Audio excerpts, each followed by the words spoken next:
arrivato il momento del nostro ospite, do nuovamente il benvenuto a Sal Da Vinci, che tra qualche minuto tornerà al Diana per la prova generale dello spettacolo che va in scena e debutta domani sera. Uno spettacolo dedicato a Renato Carosone, la scrittura è di Federico Vacalebre e la regia di Fabrizio Baccale. Che spettacolo si devono aspettare i napoletani?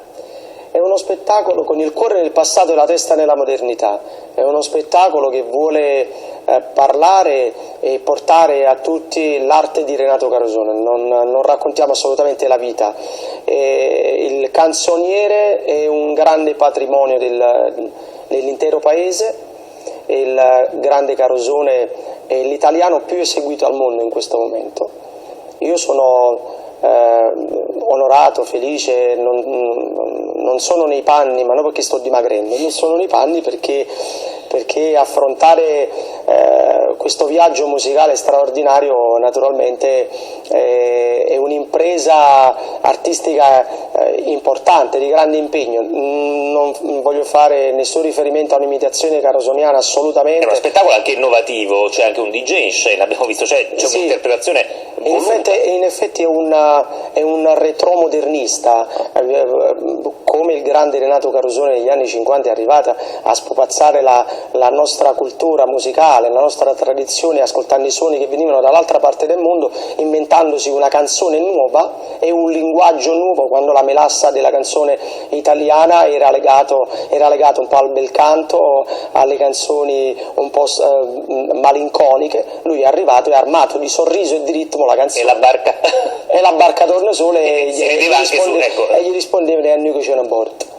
Senti, è una cosa particolare per chi è nato a New York fare un musical che è improntato anche proprio su quella canzone Tuo fa l'americano. Tu sei nato a New York perché tuo padre era in tournée e stava con Modugno a New York. Ma in effetti io mi trovo a fare il napo americano. Ho sempre vissuto a Napoli, io sono nato negli Stati Uniti, appunto, come dicevi tu, perché mio padre si trovava in tournée e mamma lo raggiunse. Mi riportarono subito perché piangevo sempre. Arrivai a Napoli e mi passò sto pianto. No, scherzo, nel senso che sono stato riportato perché abbiamo sempre vissuto qua, papà spesso si trovava all'estero e quindi io sono nato, ho un passaporto americano, ma sono napoletano a tutti gli effetti.